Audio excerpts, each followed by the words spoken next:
आज के समय में योगा का बहुत ज़्यादा चलन हो गया है। जिसको देखो वही योग के पीछे जा रहा है। योग के बारे में दुनिया भर की जानकारियाँ मिल रही हैं, लेकिन असल में योग होता क्या है ये किसी को पता ही नहीं है। हाथ हिलाना, शरीर को मोड़ना, अपने पैरों को सर पे रख लेना, इसे योगा नहीं कहते। ये तो एरोबिक्स वाले भी करते हैं, जिम्नास्टिक वाले भी करते हैं। भाई, बॉडी में फ्लेक्सिबिलिटी होने का मतलब योग नहीं होता। योग का असली मतलब ये है कि आप अपने तन को यानी अपनी बॉडी को अपने माइंड के साथ कनेक्ट कर रहे हो।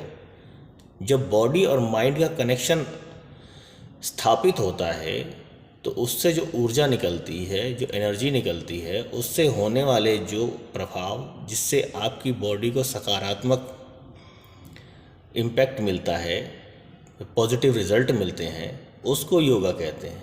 योग का मतलब यही है कि अपनी बॉडी को अपने माइंड से कनेक्ट करना, जोड़ना। इन सब के बाद भी आपने देखा होगा, अब योग के बाद क्या, किसी को पता है? नहीं पता। कुछ लोग कहेंगे मेडिटेशन। मेडिटेशन क्या है ये भी किसी को नहीं पता।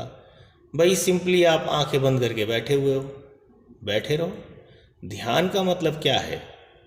ध्यान का मतलब ये होता है कि जब आप अपनी एक स्टेज को अपने माइंड और अपनी बॉडी को कनेक्ट करने के बाद, योग करने के बाद, जब आप अपना दिमाग पूरी तरह किसी एक जगह फोकस करते हो, उसे ध्यान कहते हैं। जरूरी नहीं ध्यान किसी चीज़ का किया जाए, आप अपने आप का भी ध्यान कर सकते हो, किसी भी चीज़ का ध्यान कर सकते हो। ध्यान का मतलब ये है किसी चीज़ को याद करना, स्मरण करना, सुमिरन करना, इसे बोलते हैं ध्यान।